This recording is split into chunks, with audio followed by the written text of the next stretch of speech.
Bem, o Camtasia aqui resolveu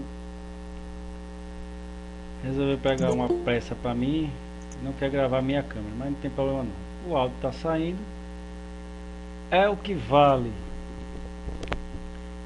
Vamos lá. Tá aberto aqui, tá.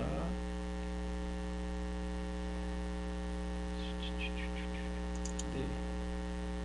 Apresentar.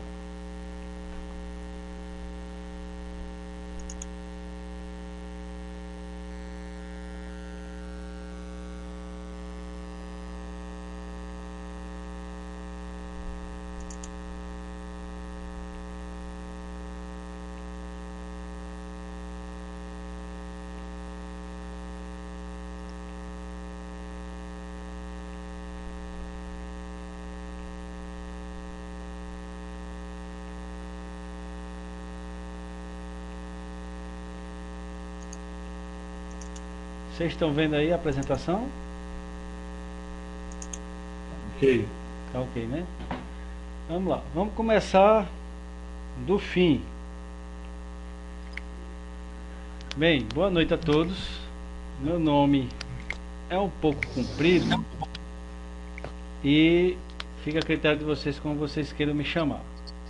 Eu não botei aí, mas meu nome é Paulo Roberto de Albuquerque Melo II. Não sou rei, mas fiquei com esse nomezinho aí.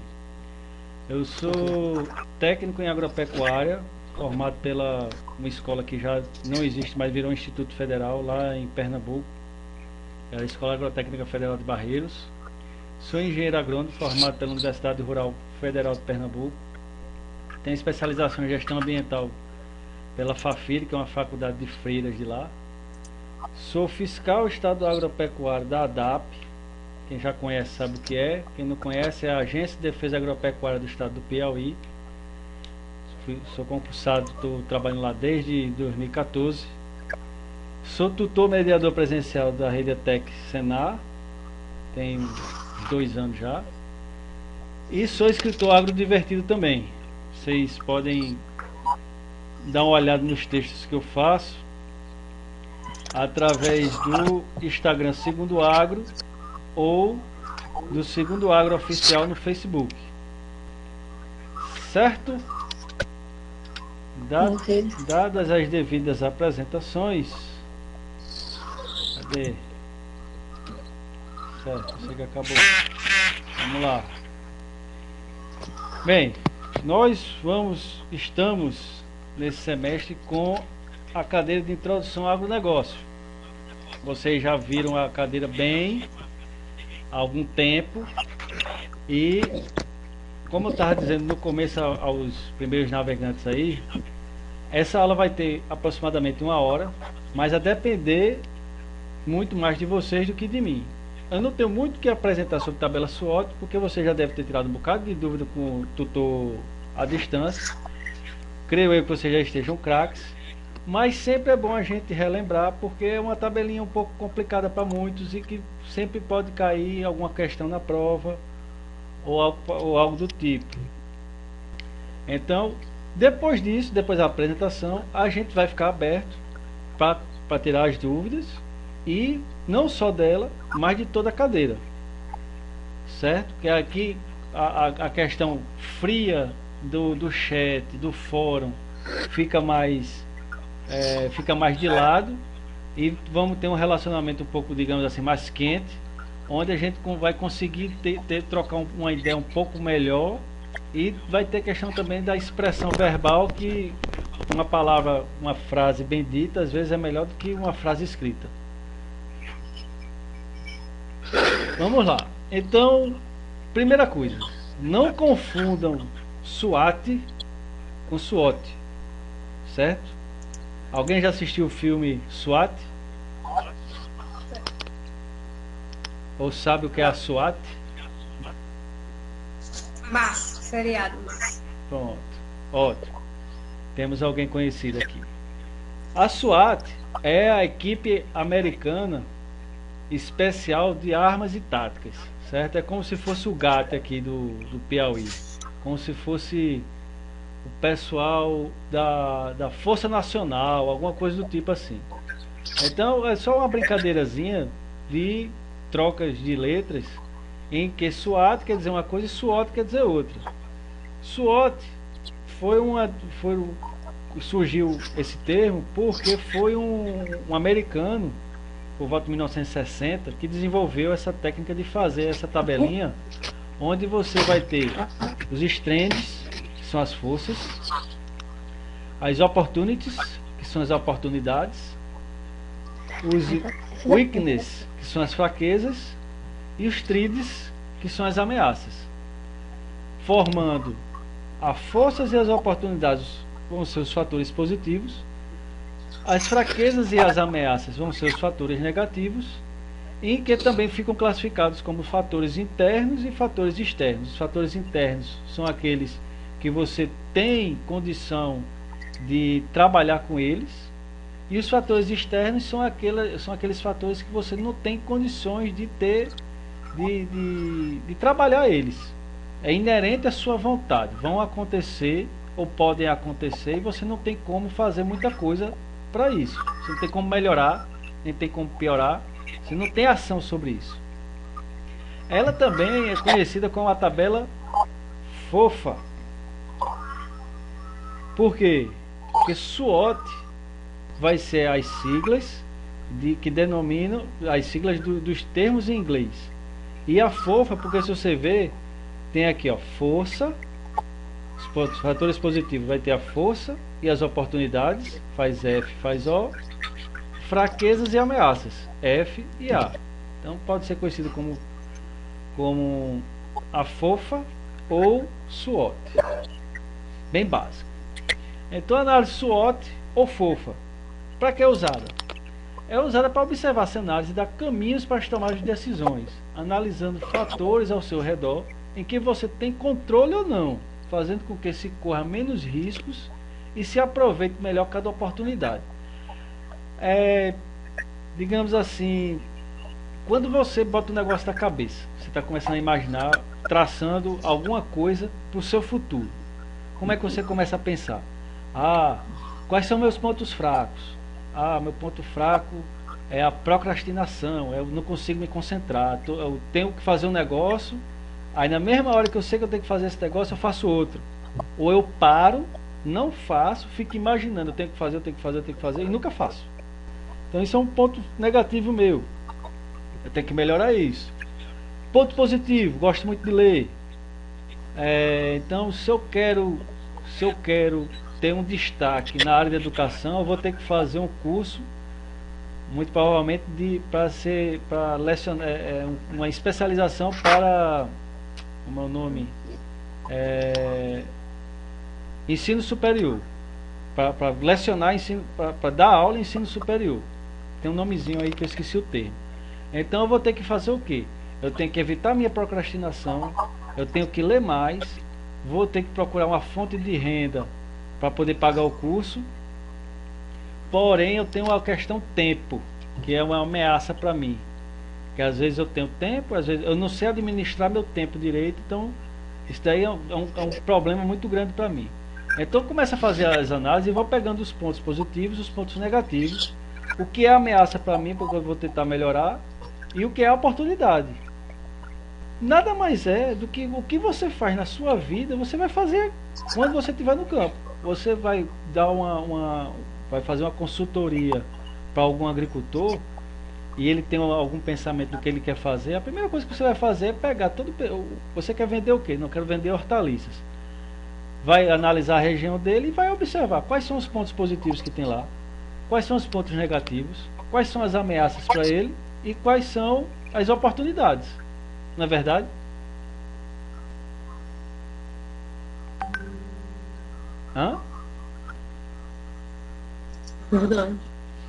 Verdade, absoluta. Bom, então nada mais é do que você transferir o que você já faz hoje para a sua vida. O que você faz hoje na sua vida para a sua prática, para a sua formação. Não tem muito mistério. É só questão de como é que eu posso dizer, organizar suas ideias, saber organizar. Se você já é uma pessoa organizada, isso vai facilitar muito. Se você não é uma pessoa organizada, demora um pouquinho, mas você consegue. Eu vou dar só uma saídazinha na tela aqui para tentar ver se chegou alguém. Que aí o danado aqui fica pedindo minha permissão. Eu acho que não chegou ninguém. Ou ele já começou, já entrou sozinho. Então vamos lá. Cadê? Estão vendo aí? Estão vendo a apresentação ou parou? Tô vendo. Pronto. Então vamos lá. Então temos assim o que? Temos o, como eu mostrei naquele primeiro quadrinho lá. Temos um ambiente externo onde a gente analisa as oportunidades e ameaças. Vai ser análise de mercado, concorrentes, fornecedores, o ambiente político. Oi. Não, tudo bem. O ambiente político, o econômico, o social e o cultural. Eu botei aqui porque eu esqueci de procurar uma imagem. Era uma imagem, ia botar um controlezinho remoto com um X aqui, dizendo que são as coisas que você, o ambiente externo, você não tem controle sobre elas. Se você trabalha com comércio de carne, aí o Brasil está muito bem exportando carne para todo canto, para a Alemanha, para a Rússia, para a China. De repente alguém faz alguma merda, aí o governo chinês pega e trava a balança, trava o comércio para lá. Aí você vai ter o que? Vai acumular carne aqui, o preço da carne baixa. Você tem como agir perante isso? Não tem o que você fazer. Isso não depende de você. Isso é questão do ambiente externo. É macroeconomia. Professor. Oi. É o que está acontecendo agora. Exatamente. Tem coisas que você não tem como você interferir. Certo? Um fornecedor que do nada, por exemplo, você recebia tudo bonitinho, aí veio o coronavírus. Aí muita coisa parou. Não, para que é isolamento social, tal, não sei o que. Aí o fornecedor deixou de fornecer para você. Você tem controle sobre isso? Não. Você não tem controle sobre isso. Você não tem o que fazer. Então o que cabe é tentar estudar os cenários que podem acontecer com aquilo que você está trabalhando e tentar se prevenir. Mas você não tem como evitar. Dificilmente você terá como evitar. Vamos dar um exemplo aqui de como você poderia evitar. Assim, evitar, mas podendo ter problemas. Alguém conhece a Habib's aqui? Uhum. Aquela cadeia de restaurante que vende esfirra, vende sanduíche, tudo árabe, né? A história daquele cara é interessante. O cara era filho de padeiro. Aí ele sempre ajudou os pais. E os pais começaram a pagar a faculdade de medicina dele. E ele terminou morrendo. Os pais morreram. E ele teve que assumir os negócios, muito novo. Parou medicina, foi fazer. Vou adiantar bem a história. Aí ele começou o comércio, deu certo, a padaria não deu certo. Aí depois de um tempo ele abriu outro negócio, deu certo. Aí ele começou a ficar, deu tanto certo que ele vendeu. Aí ele abriu outro negócio, vamos supor, fez pastel, deu certo, vendeu. Aí ele pegou e disse, não posso ficar parado. Aí abriu um negócio de coxinha. O negócio foi crescendo, deu certo, vendeu. Aí ele pegou e do nada começou com esse negócio de restaurante árabe, porque um dos funcionários dele era árabe e ele tinha vendido o último restaurante que ele tinha, e o cara ia ficar desempregado. Aí ele pegou e disse, não, então vamos montar um negócio aqui para você pelo menos trabalhar. Aí o negócio deu certo, foi aí que ele foi terminar a medicina, pegou o diploma e engavetou. Isso tudo para contar o quê? Ele teve problemas? Teve muitos problemas. Com o quê? Com o fornecedor. Como? Comprava, o cara ia agendar um dia e entregava uma semana depois. Aí começou a quebrar o sistema dele. Ele ficava pendente de comprar fora do fornecedor para poder não deixar faltar. Como é que ele resolveu isso? Simplesmente ele criou uma empresa que comprava em grosso todos os insumos que ele precisava e ele mesmo distribuía para ele. Pronto, que acabou o problema de fornecedor. Ele montou uma empresa, comprava em grosso, comprava essa empresa repassava para a Habib's, que é a empresa dele também, ao mesmo preço que ele comprava do fornecedor e às vezes até mais barato, porque ele tinha poder de barganha de comprar muito mais do que às vezes o próprio fornecedor dele. Isso é uma forma de você tentar evitar fatores externos dentro do seu negócio. Mas nem sempre você consegue fazer isso, não é todo mundo que consegue fazer isso. E muitas vezes você pode ter isso, mas pode sofrer problemas. Porque de quem você comprava, para você distribuir, mesmo que seja para você mesmo, pode ter problema de distribuir para a empresa que comprava, para a sua empresa que comprava dela. Então, há meios de se contornar, mas sempre tem o risco. Já o ambiente interno, que é aquele que você tem o controle, são os pontos positivos e os pontos negativos. Do que você está analisando, estão geralmente sob controle e podem ser modificados. Como eu estava dizendo, qual é o meu ponto positivo? Os pontos negativos e os pontos positivos vão ser coisas minhas, coisas do meu negócio, coisas particulares, coisas que eu tenho tudo nas minhas mãos, eu tenho controle sobre ele. Então, como eu estava dizendo, eu tenho problema de procrastinação, eu tenho problema de concentração, eu tenho problema de pegar e para pegar o negócio, eu tenho que ler isso daqui, é parar e ler. Eu fico protelando. Então, quem é que tem controle sobre isso? Sou eu que me controlo. Eu tenho que arrumar um jeito de pagar esse curso. Minha renda não paga esse curso, eu tenho que dar um jeito de pagar esse curso. Como é que eu vou fazer? Eu tenho que inventar alguma coisa para ganhar um extra para pagar. Quem é que controla isso? Eu mesmo. Não depende de A, de B e de C. Embora alguns digam, não, mas depende se você for contratado por alguém. Você tem outras formas, a não ser de ser contratado. Você tem como desenvolver alguma coisa e vender. Basta ter coragem, bater perna que você consegue. Determinação. Pois não? Estou falando alguma besteira? Então, o ambiente interno são os pontos positivos e os pontos negativos ao qual você tem pleno controle sobre eles. Então, você tem uma empresa que está com problema de os funcionários estão chegando muito atrasados. Isso é um problema externo? Às vezes nem sempre. Às vezes é um problemazinho contornável com uma simples reunião, uma simples conversa. O pessoal está estragando muito material. Você tem controle sobre isso? Lógico que tem controle sobre isso. Você vai lá, faz uma reunião, vê qual é o fator que está ocasionando isso daí e tenta fazer uma política em que se reverta esse gasto.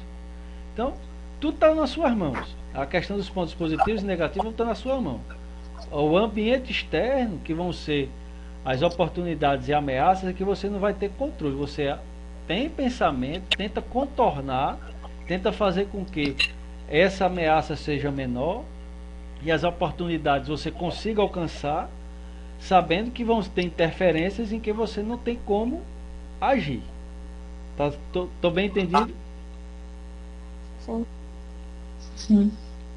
Então, para facilitar um pouco mais o entendimento, eu peguei, para não fugir muito do foco de vocês, peguei aquela tabelinha, a mesma tabelinha que tem lá na apostila de vocês, que é falando sobre soja. Então, aí, eu não me lembro qual é a página. Se vocês tiverem com a apostila aí na mão ou no computador,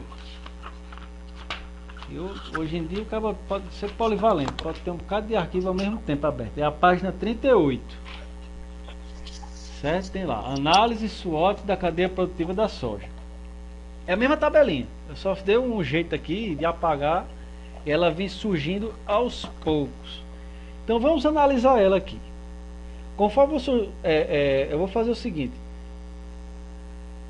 vocês preferem dúvidas assim, quando eu encerrar ela, vocês perguntarem, ou conforme vá surgindo, vocês vão perguntando?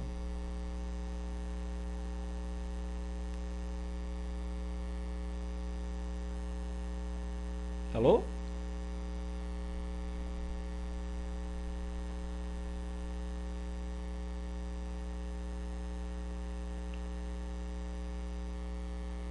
Puta que pariu.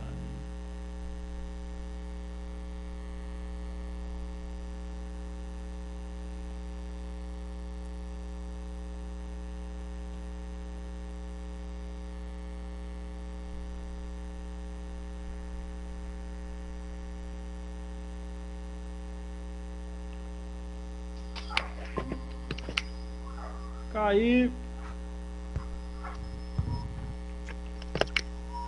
Caiu aqui, rapaz. Eu não vi, ó, eu falando sozinho. Voltamos. Já voltou. Voltou, não foi? Rapaz, eu vi o silêncio danado. Deixa eu ver o que aconteceu. Vamos lá, vamos tentar voltar. Então.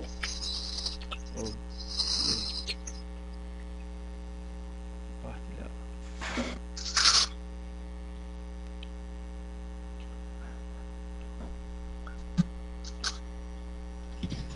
Vamos lá. Estão vendo aí? Uhum. Então vamos lá. Conforme eu não sei que parte eu parei, mas já tava essa tela quando caiu. Sabe? Sim. Pronto. Então tá na página 38 da apostila de vocês. Quem quiser acompanhar, que seja muito mais curioso e não aguente ficar vendo um por um aparecer aqui, tá na página 38. Aí eu perguntei, vocês preferem ir perguntando conforme vai aparecendo as coisas ou no final vocês perguntam? Assim é melhor. Como é que faz isso daí? Como é? Como é que faz isso? Sim, eu vou apresentar como é que faz. Agora, vocês querem perguntar conforme vai aparecendo as coisas ou perguntar quando terminar? Pode ser Acredito de que acordo com o conforme que vai você for fazer. aparecendo. Pronto, tá ok. Isso. Então vamos lá. E não vai esquecer. Eu não quis fugir muito do que tem na apostila de vocês, então eu peguei a mesma tabelinha que fala da soja, que está lá na apostila, e a gente trouxe ela para cá. Tem até um detalhezinho nela que a gente vai discutir, que nos pontos fracos tem uma coisa que não era para estar lá. Talvez seja um errozinho aí que passou despercebido e a gente vai ver. Então, para a cadeia da soja é muito ampla. A gente tem uma porrada de commodity aí na apostila para estudar. Tem feijão, tem carne, tem milho, tem arroz, tem café. Mas ele fez a da soja. Tem como você fazer de outras, mas como está a soja melhor esmiuçada, vamos fazer da soja. Então, quais são os pontos fortes que a gente pode identificar na soja? O Brasil é o segundo produtor e exportador mundial de soja. Isso é um grande ponto forte. Por quê? Isso determina que se eu for trabalhar com soja, eu já sei que eu tenho um mercado muito amplo para trabalhar. Não é verdade? Verdade. Qual seria outro ponto forte? A tecnologia dominada para gerar valor à cadeia. Então, a gente, quando se começou a plantar soja, se tinha uma produtividade muito pequena. Hoje em dia você tem uma produtividade muito maior e você tem produtos, sementes geneticamente modificadas que trazem um benefício para você com a diminuição do custo com o uso de agrotóxicos ou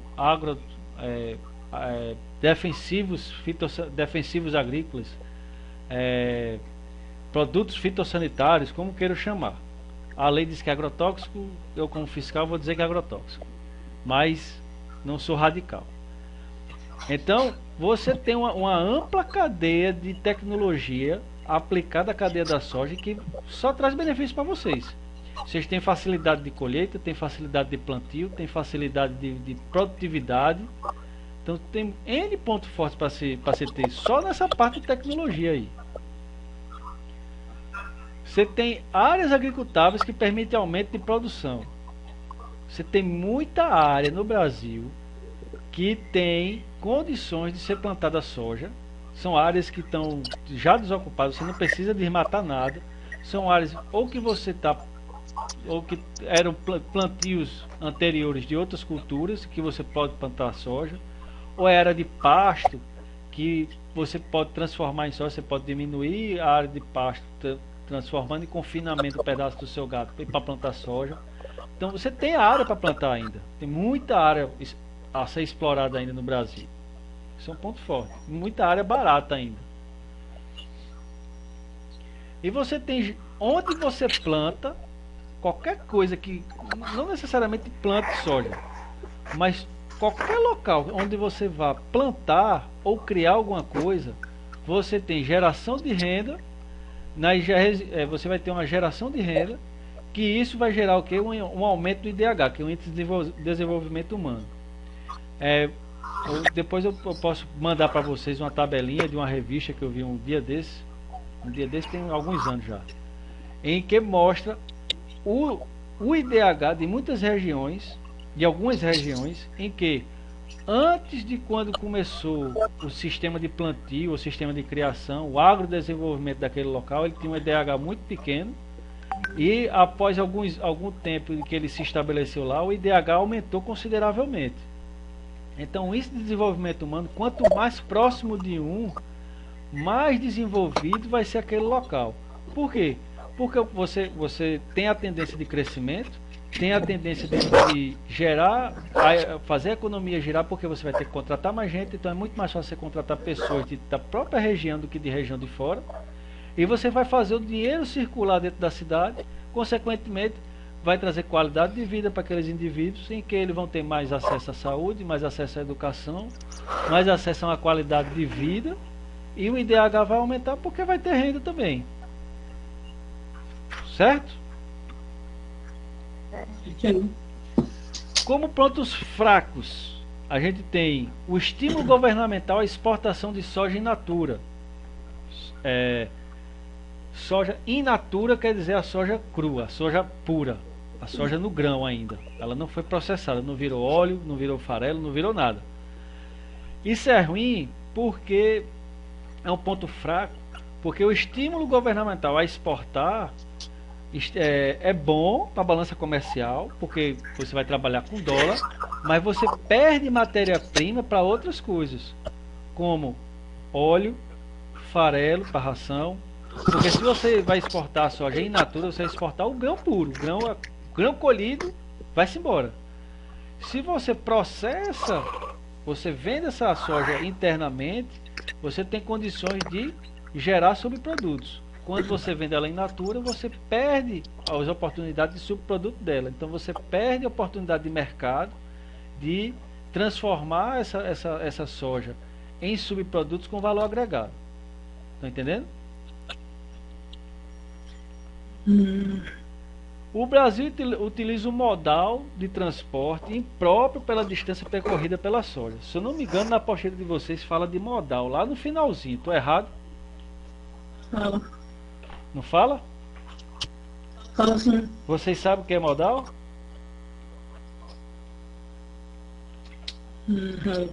Não sabe o que é modal? Pelo amor de Deus.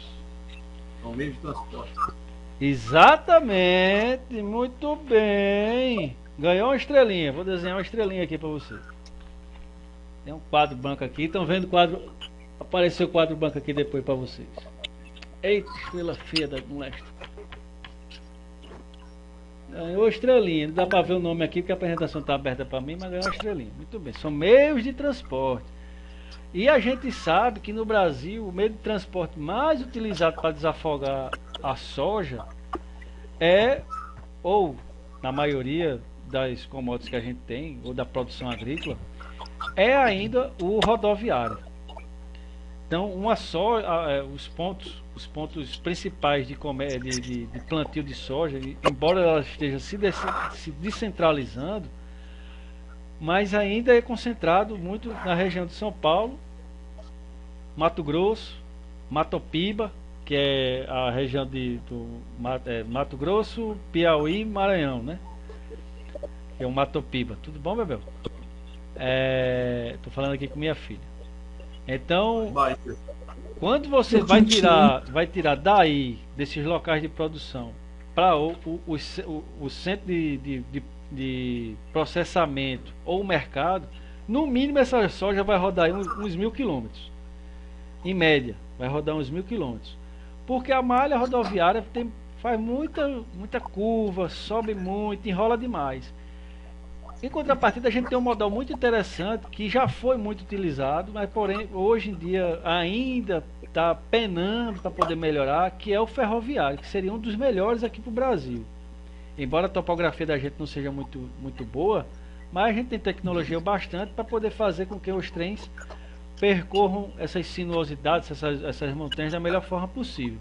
E é muito mais barato. O custo que você tem no modal ferroviário, imagine um trem, uma carreta transporta, se for um bitrem, vai transportar aí umas 40 e poucas toneladas. Se for uma carreta normal, vai transportar 20 e poucas, 30 e poucas, se for na lei, né?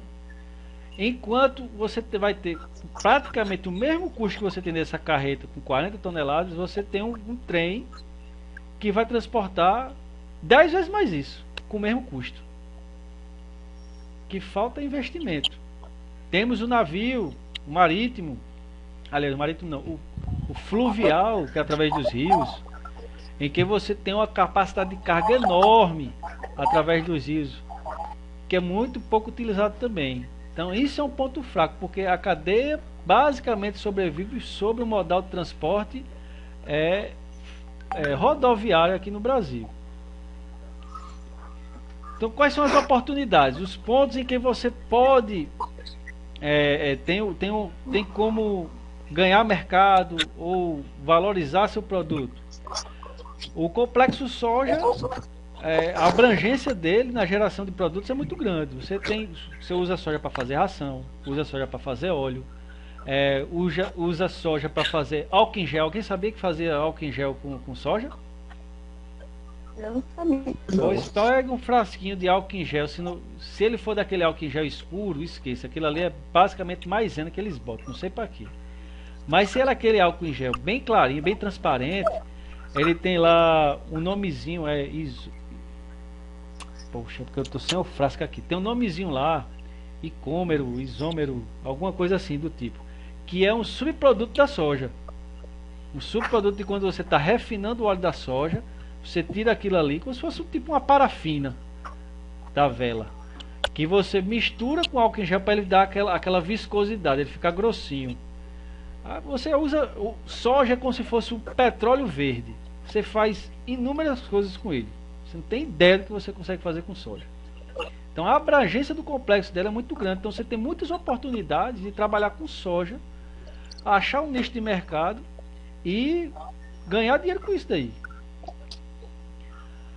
Você tem biodiesel. Biodiesel é uma das metas globais aí para redução, que é utilizada para redução do efeito estufa, porque você vai misturar com óleo diesel, diminuindo a concentração de partículas prejudiciais à saúde. O meio ambiente agradece, e também é um tipo de combustível renovável. Todo mundo sabe que o petróleo um dia vai acabar, enquanto o soja, se plantando, dá. Então você refina a soja, tira o óleo, faz o biodiesel, ou você usa ele 100%, mas o mercado ainda é muito restrito, tem um lobby muito grande. Então quais foram as ações que fizeram? Pega, faz feita a gasolina. A gasolina você mistura com álcool, para dar oportunidade de mercado para os usineiros, baixar o preço do combustível e deixar ele um pouco menos prejudicial ao meio ambiente. Na soja você faz a mesma coisa. No diesel fizeram a mesma coisa. Criaram o biodiesel, um tipo de álcool à base de soja, sendo que para caminhão. Aí você mistura com óleo diesel, numa proporção lá, para poder diminuir. Diga. Oh meu Deus do céu, tô no meio da aula. Deixa a bichinha lá, joga um pano nela. A mulher tá com medo das pererecas aqui, como é? Da rã. Coisas de mulher, fazer o que, né? Acontece. Sim, voltando ao raciocínio. Então você tem o biodiesel, que você mistura o óleo diesel comum, diminui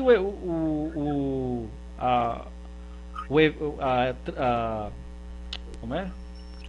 Na queima você vai diminuir a produção de produtos que sejam prejudiciais à camada de ozônio, ao efeito estufa.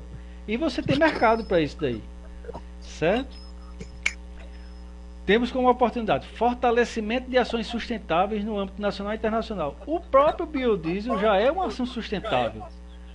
E isso traz credibilidade tanto para o mercado nacional, como essa credibilidade do mercado nacional abre portas para o mercado internacional, facilitando negociações e facilitando exportações. Então, se você começa a crescer com essa meta de estímulos sustentáveis, fazendo produtos sustentáveis à base de produtos que venham da soja, como a gente está estudando aqui, então você tem a oportunidade de até comercializar para fora.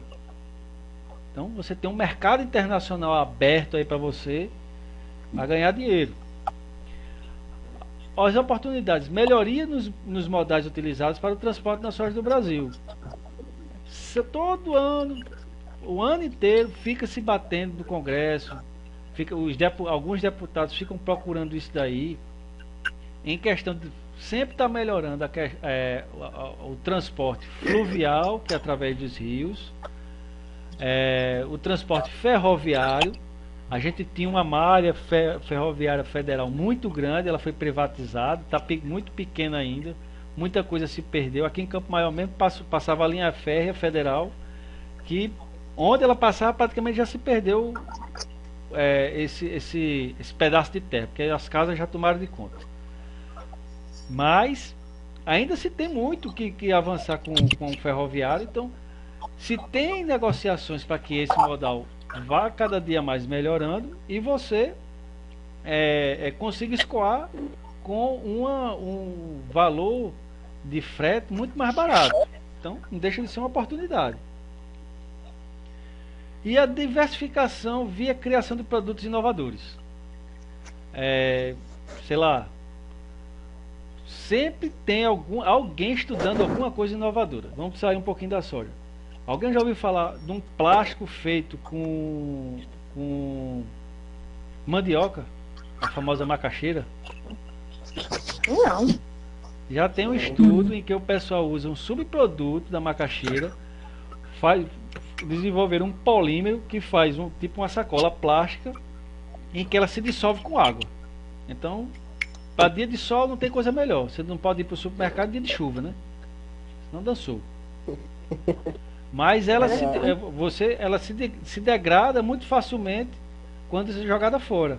Ela não vai passar aquele saco plástico anos e anos ali para começar a se decompor. Então a cadeia da soja tem uma oportunidade de criação de produtos inovadores muito grande. Aí, foi uma inovação usar esse subproduto da soja para fazer álcool em gel. Muita gente não conhecia. Eu vou confessar para vocês, particularmente também não sabia. Eu fui saber no Instagram de um cara, porque ele comentou. Mas eu não sabia que o gelzinho que se faz, o álcool em gel, era um subproduto da soja.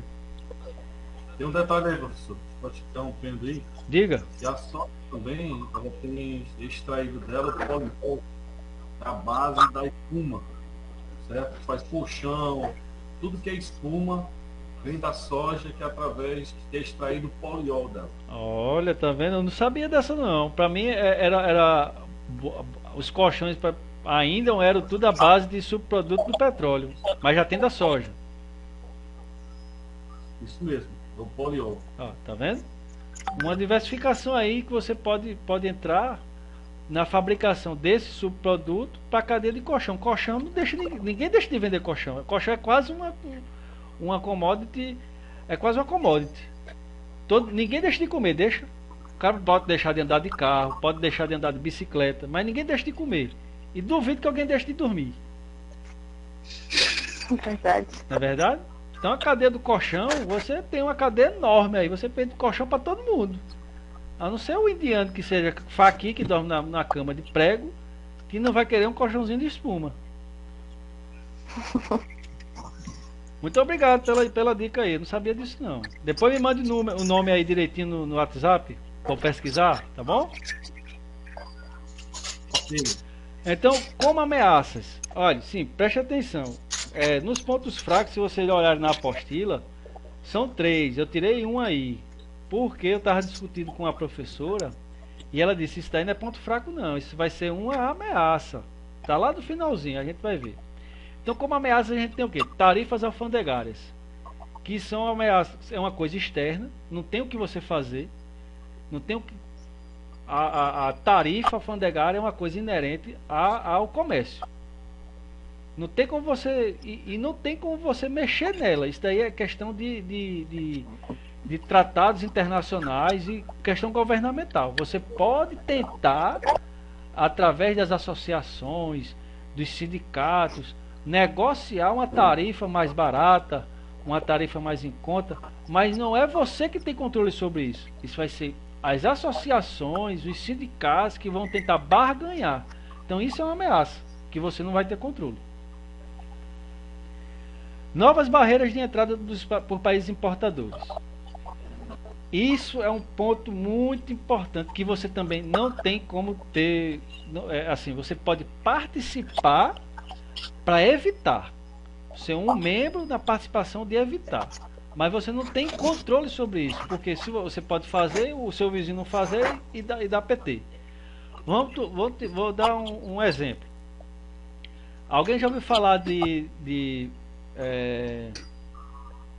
da mosca da carambola? Não. Não, né? Mosca da carambola, ou Bactrocera carambole, é uma mosquinha que ataca fruta.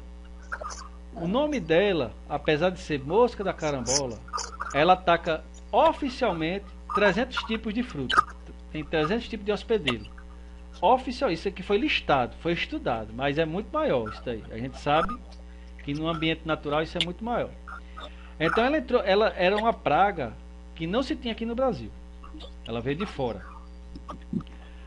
Enquanto ela não chega nos polos frutíferos do Brasil, que hoje fruta in natura o Brasil, para a balança comercial do Brasil, basicamente é uva e manga e banana. Uva, manga, banana, acerola. Uva, manga, banana e acerola. Se concentrando basicamente em uva e manga.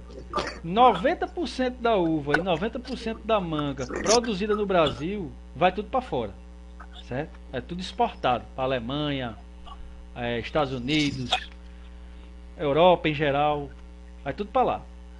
Essa mosca da carambola, ela não existia aqui e entrou, mas ela não está nesses polos que fica na divisa de Petrolina com o Juazeiro, na divisa da Bahia com Pernambuco. Então, enquanto ela não chega aqui, a gente tem ainda uma barreira comercial aberta com os Estados Unidos e Europa. São basicamente os países mais consumidores da nossa fruta. Se essa mosca, ela está resumida no Pará e no Amapá. Se essa mosca entra em Petrolina ou em Juazeiro, vai ter nego dando tiro na cabeça. Por quê? Porque essa mosca existia os países que a gente exporta, ela também não tem dessa mosca, e eles fazem de tudo para que ela não entre. Então, se ela entra nesse polo que a gente tem de exportação, tudo que é de lugar que a gente exporta fruta vai barrar, mesmo que não saiba, né? Não está chegando carga contaminada não, mas a primeira coisa que faz é barrar. Então, se você tem um barramento, você tem uma barreira, se constrói um muro para você exportar, você vai fazer o que com essa fruta de alta qualidade dentro do mercado interno? Não tem o que fazer. Então, a gente tem que ter uma defesa sanitária muito bem elaborada, muito bem azeitada, que trabalhe bem, tenha condições de trabalhar para evitar esse tipo de coisa. E isso daí evita com que as barreiras fiquem fechadas, ou se feche barreira, ou se a gente tem um total controle sobre isso daí, algumas barreiras que eram fechadas podem ser abertas. Então, se tudo anda direitinho, a gente tem como abrir mercado para exportar. Isso aconteceu com a carne na questão daquela operação carne fraca, quando souberam que estava aquela confusão de papelão, de venda com carne vencida, que não sei o que, um bocado de barreira foi fechada. Mas depois o Ministério da Agricultura provou, não, ó, isso aqui foram casos isolados, foram problemas de corrupção assim, assim, assado, tal, não sei o que. Aí os mercados gradativamente foram reabrindo. Então, novas barreiras comerciais vão sempre existir, vão sempre estar fechando e abrindo. Isso são ameaças que não, você como produtor não tem como interagir, não tem controle nenhum sobre isso daí. Você pode participar colaborando com o controle e fazendo com que seu vizinho colabore com o controle, mas você não tem controle nenhum sobre ela. Dizer assim, abra a barreira aí que eu quero vender para ele. Não tem como você fazer isso, certo? Diferentes cobranças de ICMS pelos estados brasileiros. ICMS é um tipo de imposto que o governo federal ele deixou bem aberto. Ele não criou uma legislação sobre ele em que todo estado tenha que cobrar 1%, vamos supor assim, 1% de ICMS. É obrigatório, você pode cobrar no máximo 1%, é de 1% para baixo. Ele não fez isso, ele não fechou, ele deixou em aberto. Então você tem um problema muito grande de que o ICMS da soja cobrado aqui no Piauí vai ser um. O ICMS cobrado no Maranhão, estado vizinho, pode ser outro, mais barato. Na Bahia pode ser ainda mais barato. Em São Paulo pode ser mais caro. Então existe uma variedade, cada estado cobra um ICMS do jeito que quer, conforme ele deseja. Então isso é uma ameaça que você também não tem controle sobre ele. Há uns 2, 3 anos atrás, muita gente deixou de produzir soja aqui no Piauí e correu para o Maranhão porque o governador aumentou a alíquota do ICMS e na mesma época o governo do Maranhão baixou. Então ficou pouco atrativo do cara produzir aqui, embora você conseguisse comprar insumo, ter uma mão de obra mais barata, mas isso daí é um custo inerente que você vai ter, mas quem vai pesar mesmo é na hora de você vender. Aí na hora de vender, a alíquota de ICMS estava muito mais alta aqui do que no Maranhão. O cara vai ficar plantando soja aqui? O cara que perde R$1 numa saca de soja, o cara já está pensando, rapaz, isso daí não dá certo. Aí ele pega e vai para outro estado. Fecha aqui e vai para outro estado.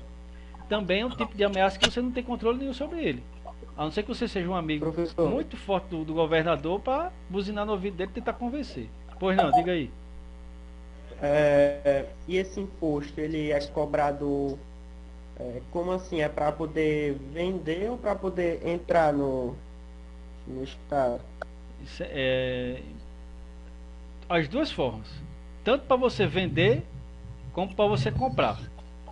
Ela é cobrada se você está vendendo soja, você planta soja aqui, está vendendo soja para fora, você vai pagar na nota fiscal ICMS para sair.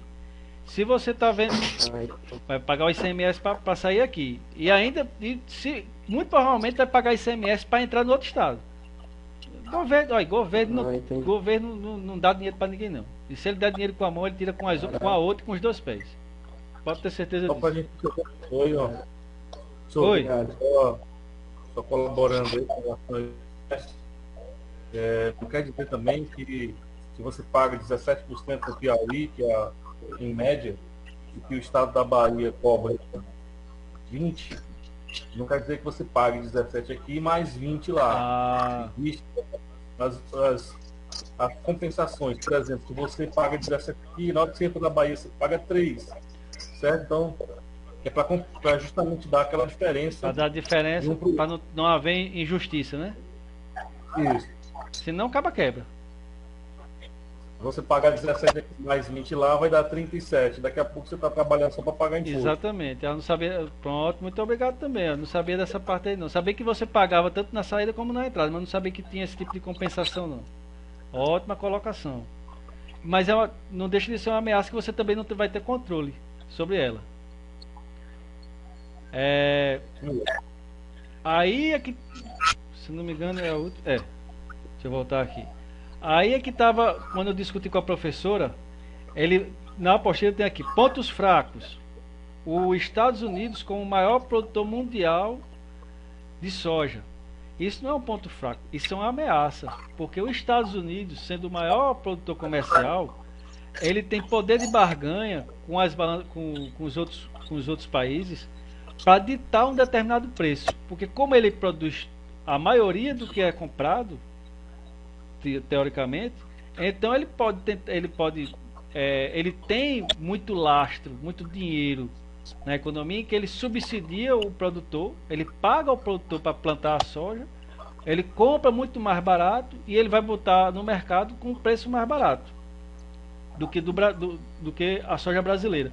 O que vai interferir aí nesse jogo aí vai ser a distância. Você comprar uma soja nos Estados Unidos vai ter um custo de transporte, dependendo de onde for, maior do que você comprar no Brasil. A gente tem o Porto de Pecém, que é um extremo muito grande.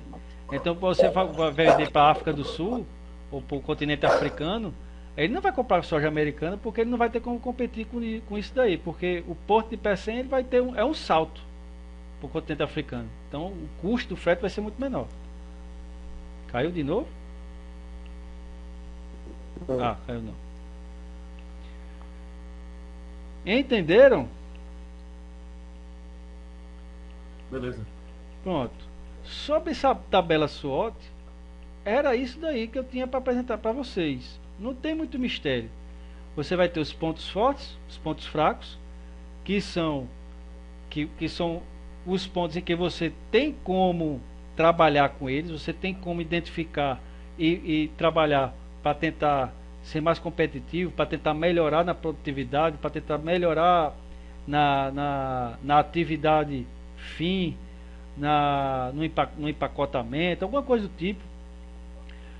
Melhorar. O que é bom pode ser sempre melhorado, e o que é fraco, é aí que pode ser melhorado ainda. Agora, já as oportunidades e ameaças são pontos que você tem que saber, estudar bem, para saber como ela pode interferir no seu negócio, mas você não tem como interferir para que ela seja melhor. Você tem como se adaptar, tentar se antecipar às ameaças, tentar se antecipar às oportunidades para ganhar mercado, mas você não tem como trabalhar, você não depende muito de você, depende de fatores externos.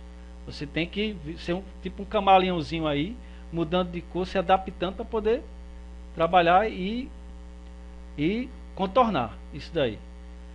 Então, estamos abertos às dúvidas, aos questionamentos e às colaborações que estão sendo muito boas. Certo? Quais são as dúvidas de vocês? Professor, Diga aí, Beatriz. no caso do exercício que você passou, para ser desse modelo. Como eu acho que eu falei para alguns vão ter problema de porque eu não sei trabalhar com Excel, não sei trabalhar com Word, não sei fazer uma tabela direitinho. Não tem estresse.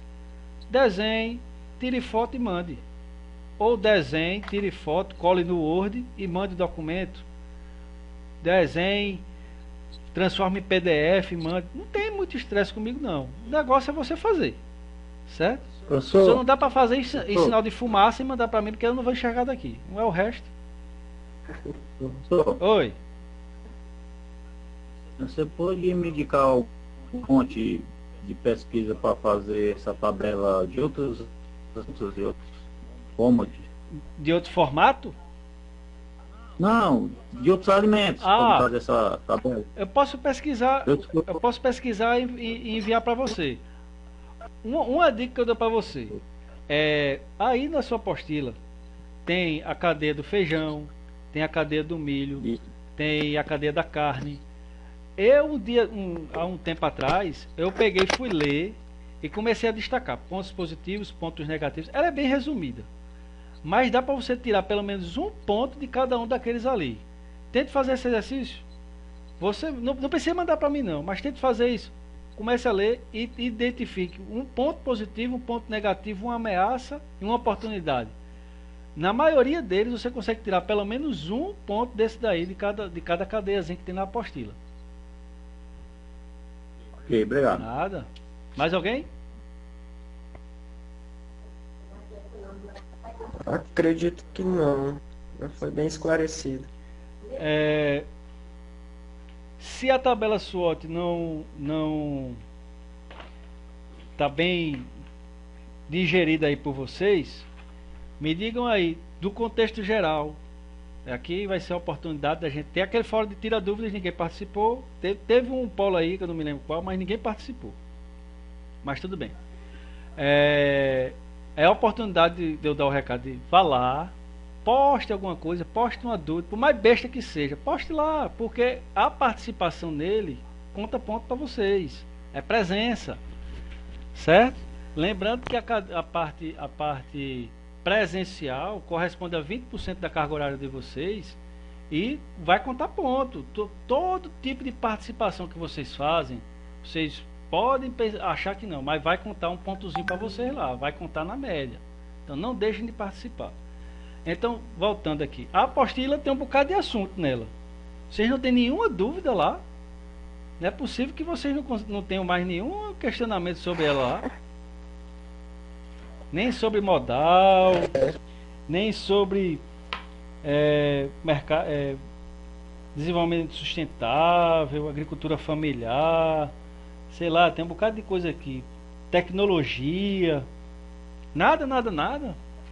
A prova de vocês começa sexta-feira. É a oportunidade de vocês tentarem me sugar o máximo que dá aqui. Então aí a análise SWOT. Certo. A gente identificou aí as oportunidades e as ameaças. Identificado tudo isso, qual que é o próximo passo? Certo. Quando a tabela SWOT é uma tabela que surgiu, um tipo de estudo que surgiu para você identificar o mercado que você vai trabalhar, o mercado que você está trabalhando, para que você não venha a afundar, não venha logo no comecinho dar com os burros na água.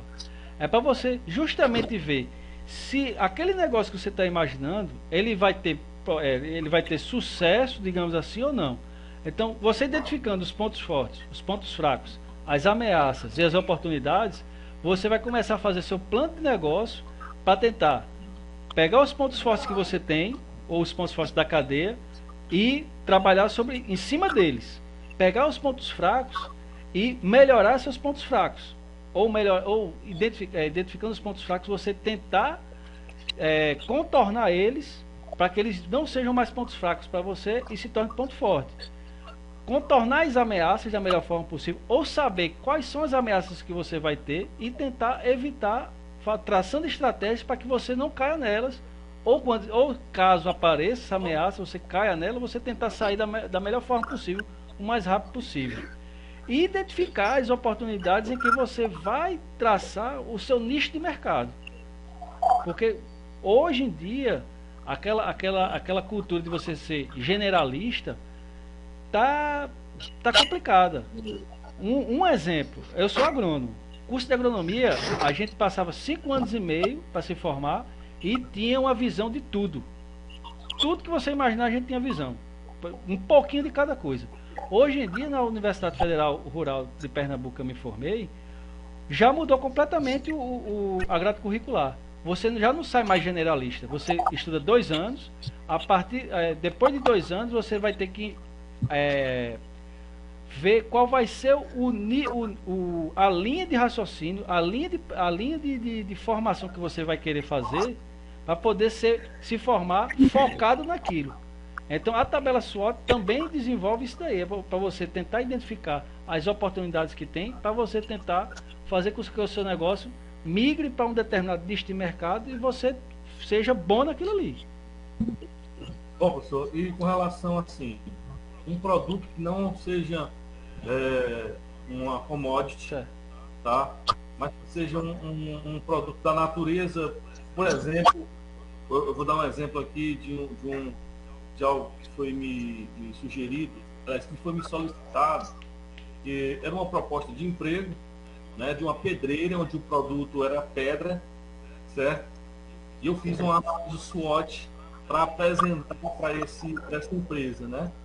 Só que foi muito legal porque era um produto comum, tá? Mas que o que mais impactava na venda da comercialização desse produto não era o produto, mas os processos da empresa. Era mais difícil do que vender o próprio produto, sabe? Então, assim, na análise SWOT, a gente pôde ver que o problema não era o produto para se vender, mas era a estrutura da empresa em poder atender o cliente, ter caminhões velhos, sabe? Então, foi uma coisa bem ampla e bem simples. Né? Perfeito. Você teve a oportunidade de sentir na prática a usabilidade dela. Não foi bom para você? Sim, foi excelente. Eu até me surpreendi com o resultado. Tá vendo você? E não, foi complicado de fazer? Não foi não. É só parar. É porque às vezes a coisa nova causa muito impacto logo no começo. Aí você começa a entrar em desespero. Não sei fazer. Meu Deus, isso daqui não sei para onde vai. Não tem mistério. Isso daí principalmente não tem mistério. Você faz isso naturalmente na sua vida. O que você não está conseguindo fazer às vezes é alinhar seu pensamento com o que está na sua mão. Quando você começa a focar uma coisa na outra, a botar uma coisa na outra, sai fácil. Aí, nosso amigo Nunes já tem experiência bastante, vocês podem até trocar figurinha com ele aí, com desenvolvimento de outras tabelas, já exercitando para quando for fazer a prova, vai que cai na prova. Com isso daí vocês vão fazer uma prova boa danada. Diga aí mais algum questionamento. E assim, só para não quero interromper ninguém, mas é bom a gente fazer uma análise só de nós mesmos, né? Exatamente. Exatamente. Porque se tem uma coisa difícil demais, é a gente pontuar os próprios erros da gente, né? É mais fácil colocar as qualidades, né? Exatamente. O potencial, mas fraquezas eu acho que é a parte pior. Exatamente, Nunes, você pode levar isso daí para a sua vida pessoal. Isso fazer uma análise pessoal, como eu estava dizendo logo no comecinho aqui. Identificar quais são seus pontos fortes e pontos fracos. Se você não se sente muito à vontade, geralmente é muito mais fácil falar dos outros do que de si mesmo, né? Então pegue alguma pessoa que você conhece, vou traçar uma tabelinha aqui para você. Isso é bom para o seu desenvolvimento pessoal, porque talvez nesse momento vocês descubram coisas que vocês às vezes não estavam nem sabendo. Você vai procurar ver quais são seus pontos fortes, seus pontos fracos, as oportunidades que você tem com esse curso ou com o que você tem de conhecimento. Você é bom de fazer bolo? Você é bom de escrever? Que oportunidade você pode ter com esse seu dom, digamos assim? E quais são suas ameaças? Quais são as ameaças que você tem ao seu redor? Isso desenvolve mais a pessoa e é um treinamento também para quando você for fazer qualquer outro tipo de tabela para o seu próprio negócio. Eu estava falando, eu tenho um problema muito grande de procrastinação. Eu tenho um problema muito grande. Agora, eu tenho um ponto forte. Eu não gosto de atrasar. Embora eu tolere atraso, mas eu não gosto de atrasar. Às vezes eu já cheguei em canto 2 horas antes do planejado. Justamente para não ter problema de me atrasar. Eu tinha isso prevendo um pneu furado, um ônibus que quebrou, alguma coisa do tipo. Agora eu vim descobrir sem querer que eu escrevo. Eu gosto de escrever. E o meu jeito na escrita pode ser que venha gerar algum tipo de renda. Eu não sabia. Então, você fazendo esse tipo de análise para vocês é muito interessante também. Vamos lá, galera. Vamos participar. O que é que vocês querem mais saber de mim? A hora é essa. É melhor do que o chato, não é não? O chato é chato. O chato é chato. Aqui não é não. Que é mais comunicativo. Exatamente, a gente tem a oportunidade de trocar mais ideia, fica mais fluida a situação. A expressão, como eu disse, a expressão verbal às vezes é muito melhor do que uma palavra escrita. O entendimento é muito melhor. Professor, Oi. quando é para voltar às aulas presenciais? Olha, do jeito que a coisa vai demorar. Oficialmente, nem extraoficialmente, estou sabendo de nada. O governador parece que está com a previsão de emendar o decreto aí de isolamento social até setembro. Então, se ele prorrogar isso daí, consequentemente, coisas presenciais como as aulas estão em segundo ou terceiro plano. Há uma possibilidade do governador abrir as escolas em agosto, mas isso não se sabe ao certo. Isso tudo vai depender da curva de contaminação, de N coisas aí. Então, a princípio, eu tenho quase 100% de certeza de que o próximo semestre de vocês vai continuar no mesmo sistema. As aulas presenciais vão ser do mesmo jeito que está agora. Muito provavelmente. Isso não quer dizer que amanhã isso mude, não. Mas isso é o que eu estou achando. Certo? Talvez com alguma adaptação. Mas como o Senar é uma empresa federal, uma organização federal, tudo depende do Ministério da Educação, das diretrizes que ele vai mandar. Mas até o momento, 0% de chance. Vamos lá, cadê? Acione a metralhadora aí. Digam mais.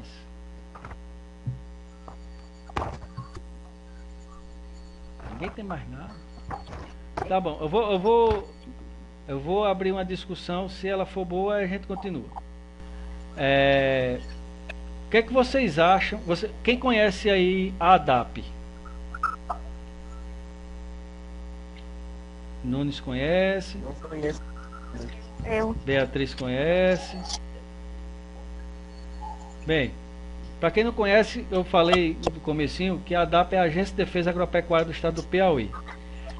Alguém já ouviu falar do Ministério da Agricultura? O MAPA? Sim, Tá. sim. Pronto. É como se fosse um braço do Ministério da Agricultura. O Ministério da Agricultura é o guarda-chuva em quem ele abarca todos os estados. Cada estado, ou pelo menos a maioria dos estados, vão ter agências. Cada um vai ter um nome diferente. Aqui no Piauí é a ADAP, em Pernambuco é ADAGRO, no Ceará é ADAGRE. E a gente executa as mesmas funções que os fiscais, ou no caso não são mais fiscais, são os auditores federais, executam. A diferença é que os auditores federais, eles fazem ações mais voltadas para a exportação e o trânsito interestadual, de um estado para outro. As ações internas são feitas pelas agências agropecuárias locais do próprio estado. Então, ela é de extrema importância para o agronegócio. Alguém sabe dizer por quê? Não.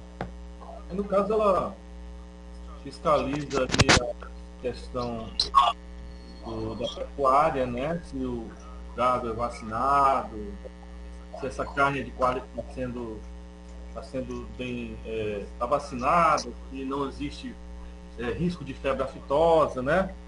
Em relação aí aos distribuidores de produtos agrotóxicos, que eles estão aí certificados, né?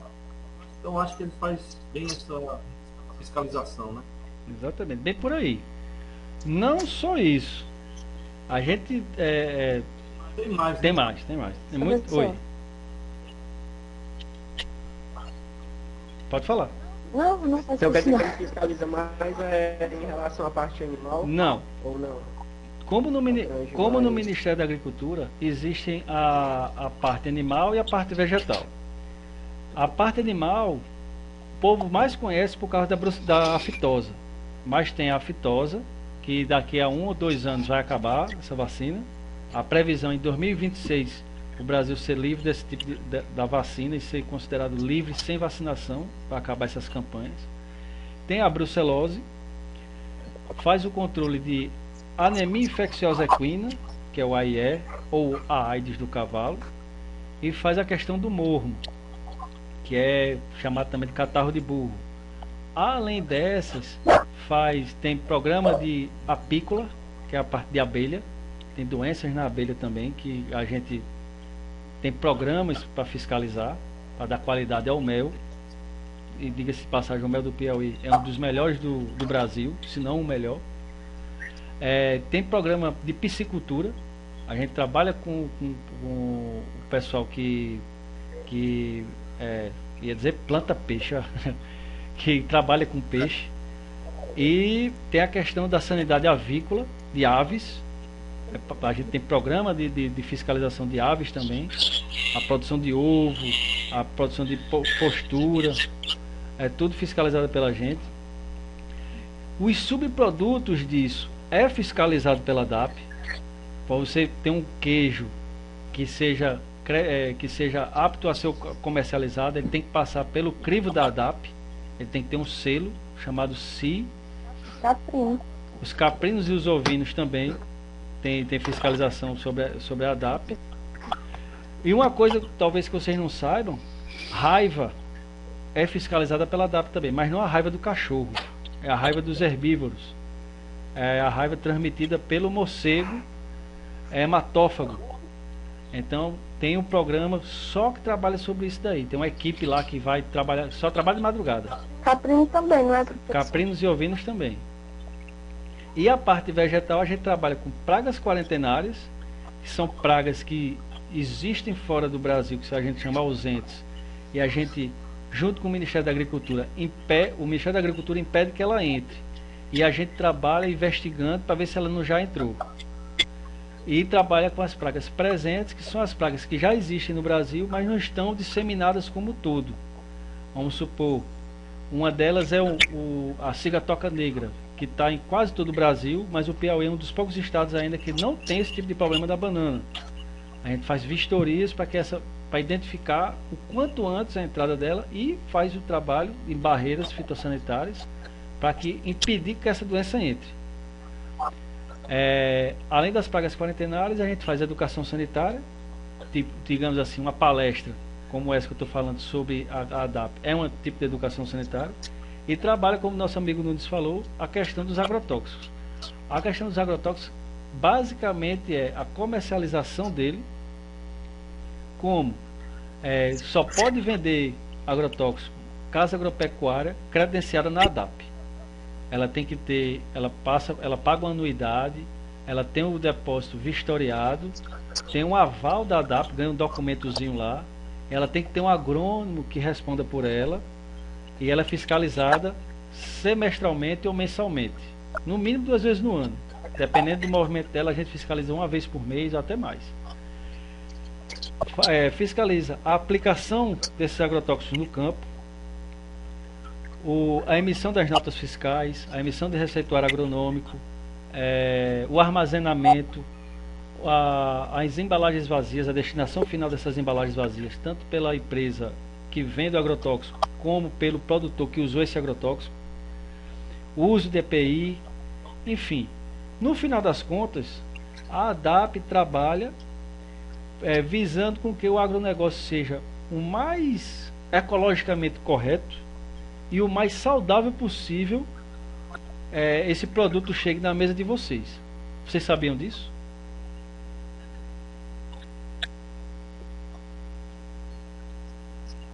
Todo mundo calado.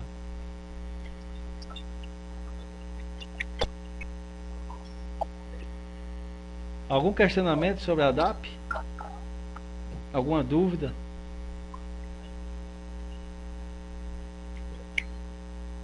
Estão me escutando?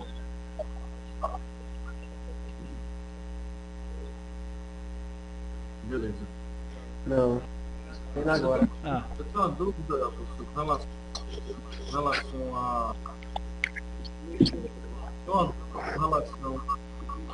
ao descarte dessas embalagens de agrotóxico lá no meio do campo, né? Certo. Como é que é feito o acompanhamento desse descarte, já que ele impacta aí diretamente, né, se for descartado de forma legal, impacta no meio ambiente, e também se é feita uma logística reversa com o fabricante, ou se é contratado uma empresa especializada para fazer essa coleta. Vamos lá. Quem quer fazer pergunta também?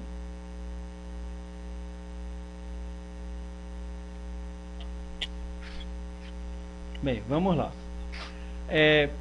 Por lei, a casa agropecuária que vende, ela tem que ter um pedaço de depósito para recolher essas embalagens vazias, ou ter um depósito dedicado só para esse recolhimento. E como é que é feita a logística? Você vende, a casa agropecuária vende, e o produtor tem a obrigação de devolver no mesmo local que comprou, ou no local que comprou, ou no ambiente em que a casa agropecuária vai dizer para ele: ó, aqui eu não tenho depósito não, meu depósito é na rua tal, ou cidade tal, não sei, é em tal lugar, e você tem que levar lá. Aí ele devolve a embalagem, recebe um recibo, e o fiscal, quando vai a campo, vai perguntar: você usa agrotóxico, tal, não sei o que, vai fazer uma série de perguntas. Aí ele vai respondendo, e ele vai demonstrando que fez a compra. Aí ele apresenta a nota fiscal, apresenta o receituário, e caso já tenha devolvido, vai apresentar o recibo de devolução. A princípio é isso. Aí a casa agropecuária que vende, ela tem que ser associada a alguém que faça o recolhimento. No caso aqui do Piauí, se chama ACAP, a Associação dos Associação dos Comerciários Agropecuários do Piauí. Ela é que é responsável pelo recolhimento dessas embalagens vazias e destinação correta, que é para o INPEV, é a indústria que faz a reciclagem dessas embalagens. A campo, a legislação é muito dura, então a gente usa muito bom senso, porque se a gente for multar todo mundo que usa agrotóxico e não dá a destinação correta, a gente ia quebrar a cadeia agropecuária e não ia adiantar nada, porque ninguém ia pagar, porque ninguém ia ter condições. Então a gente usa muito bom senso, avisando que não faça o descarte em rio, não enterre, não toque fogo principalmente, e tentando fazer sempre que possível reuniões e marcando o que a gente chama de recolhimento itinerante. A gente faz uma reunião com a Secretaria da Agricultura, alguma coisa, ou algum órgão, em que ele vá destinar um dia no ano, geralmente vai ser feito no final do ciclo produtivo, para aquele produtor ir lá naquele local, devolver essa embalagem, a gente dá um recibo, ou faz até uma reunião com a CAP. Ela tem um programa de devolução itinerante, em que ela vai, determinada época do ano, ela vai visitando alguns municípios para fazer esse recolhimento. Aí a gente marca com a CAP, ela marca um dia, e a gente tenta fazer uma logística com a Secretaria da Agricultura para que esse produtor entregue na secretaria, a secretaria entrega a gente entrega o recibo para tirar esse passivo de lá. Aí essas embalagens vão ser recicladas, vai virar caixa de descarga, conduíte elétrico, aquelas mangueiras para passar fio que fica dentro da parede, vai virar algum tipo de produto, ou até uma embalagem nova de agrotóxico. Isso também contando que aquela embalagem de papelão que vem o agrotóxico dentro não é para ser descartada ao léu também não. Ela é considerada passivo também. Ela é contaminada e ela tem que fazer parte da logística reversa. Ok. Mais alguma dúvida? A TAP, ela fiscaliza as produções orgânicas? Não. Produção orgânica, assim, existe uma lei federal, eu não me lembro, um decreto federal, eu não me lembro o número dele agora, que fala do SUASA. O que é o SUASA? O sistema, como se fosse o SUS da agropecuária, certo? É uma legislação que ela dá todos os deveres do sistema do governo federal, do governo estadual e do governo municipal. Então, as ações era para existir fiscal agropecuário municipal, fiscal agropecuário estadual e federal. Mas o município nunca que conseguiu, o governo federal nunca que conseguiu fazer com que esse município participasse. Aí essas ações de fiscalização, principalmente do orgânico, era para fazer esse tipo de guarda-chuva também. O município participar, o estado participar e o governo federal. Mas a gente tem um sério problema de gente, tanto de estrutura física como de estrutura humana. Então muitas dessas ações não estão sendo repassadas para os estados. Aqui no Piauí, por exemplo, a gente não faz essa parte. Aí, controle de sementes e mudas, era para ser feita pelo governo estadual, pela DAP. Aqui no Piauí a gente não consegue fazer. Pernambuco já faz, mas aqui a gente não consegue fazer. Essa parte de orgânico era para a gente ter um tipo de acompanhamento, mas a gente não consegue fazer. A gente está protelando o máximo que dá enquanto não tem uma estrutura física. Então, essa parte de selo orgânico, acompanhamento orgânico, é tudo ainda através de associações independentes ou do governo federal, através do mapa. Beleza, pessoal? Tá ficando tarde para vocês, né? Tem gente com sono. Não é não, Eva? Professor,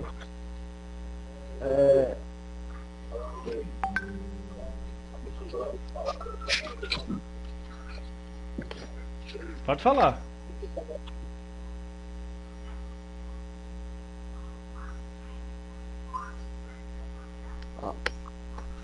a DAP, a Avança tem a sede em Teresina ou ela tem algum polo? A sede é em Teresina, tem uma central em Teresina. Meu Deus, seu carro. E existem polos descentralizados em Teresina, que a gente chama de USAV, que são unidades de sanidade animal e vegetal. Aí, as mais perto de Teresina que eu conheço é Nazária, tem Demerval Lobão, tem, aliás, USAV não, eu sei que tem Campo Maior, tem, aqui é USAV, é um escritório que toma conta de 5 municípios. Em Altos tem um escritório, mas não é USAV, ele pertence ao USAV de Teresina, que existe um escritório em Teresina que responde por os municípios ao redor, que seria, acho que Demerval Lobão, Altos, Nazária, alguns municípios ali perto. Parnaíba é um USAV, responde por 5 ou 6 municípios perto. Então a gente tem a central, tem as USAVs, que são escritórios centrais, digamos assim, de determinadas regiões, e tem os EACs, que são os escritórios locais de atendimento, que são muito poucos, mas tem. Barras tem também. Oi? Barras. Pronto, Barras tem também, exatamente. A gente é um dos órgãos com mais capilaridade no estado, que tem mais representatividade no estado. Tirando o EMATE, que o EMATE eu acho que ganha até do EMATE.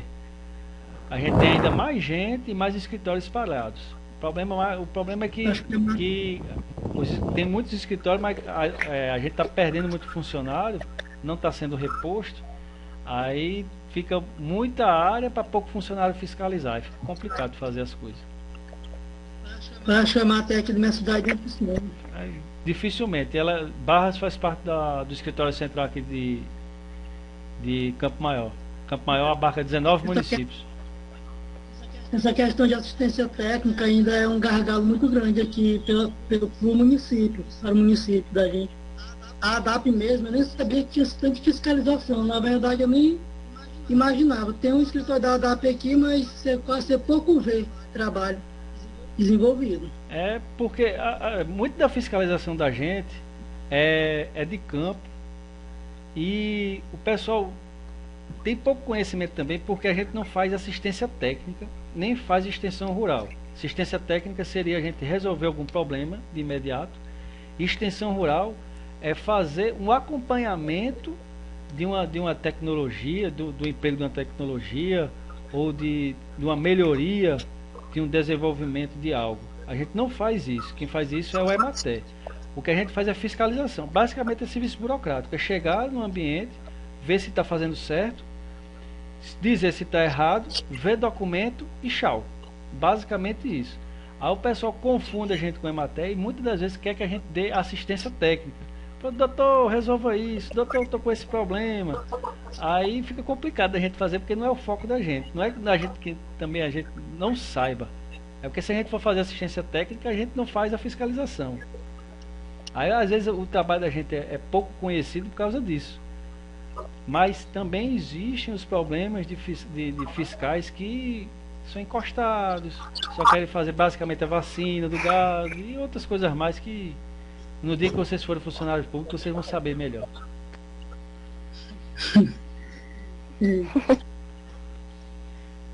Certo, pessoal? Mais algum questionamento? Envolvendo Tá de bom tamanho já. envolvendo a apostila ou alguma coisa a mais. Já tem 1h30 que a gente está conversando aqui. Se não tiver mais nada, eu agradeço muito Acho que deu por hoje. Deu por hoje, né? Eu agradeço muito a participação de vocês. Deu. Meu WhatsApp está aberto lá no grupo. Quem quiser anotar para tirar quiser falar no privado, pode falar, não tem problema nenhum. Se eu não responder na hora, porque ou eu estou ocupado ou estou dormindo, certo? Mas fica à disposição para qualquer coisa. Peço, quem tiver curiosidade de conhecer mais o trabalho da gente, ou conhecer mais sobre a questão do agro, dá uma olhadinha lá no Instagram Segundo Agro, ou no Facebook Segundo Agro Oficial. E tamo junto e misturado. Qualquer dúvida, estamos às ordens. Muito obrigado pela participação de todos e até a próxima, se Deus quiser. Quem sabe no semestre que vem eu sou professor de vocês de novo em alguma cadeira.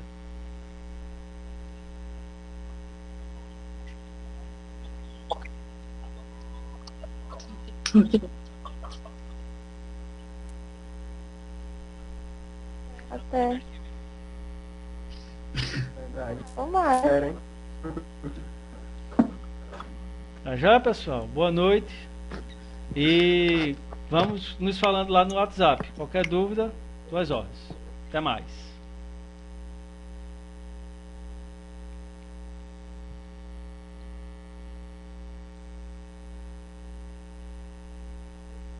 Ok, boa noite.